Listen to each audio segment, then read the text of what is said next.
আমাদের পাড়ারই মেয়ে, বাচ্চা মেয়ে, কালকের বিকেল থেকে এনাকে খুঁজে পাওয়া যাচ্ছিল না। তারপরে আমাদের পাড়া পুলিশ প্রশাসনকে তো খবর দেওয়া হয়েছে, কোনো সহযোগিতা করেনি। আমাদের পুলিশ প্রশাসনকে ওর বাবা মা যখন চলে যায়, হারিয়ে যাওয়ার পরে জিটি করা রিপোর্ট আছে।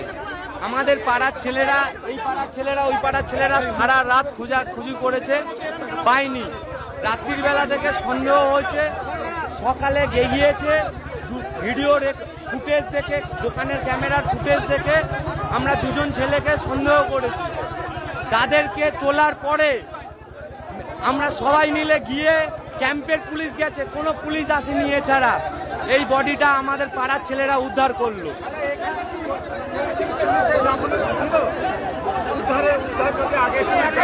না, উদ্ধারে শুধু আমাদের ছেলেরা ছিল, আর ক্যাম্পের একজন ব্যক্তি ছিল, বয়স্ক ব্যক্তি। আমার নাম অরূপ নস্কর।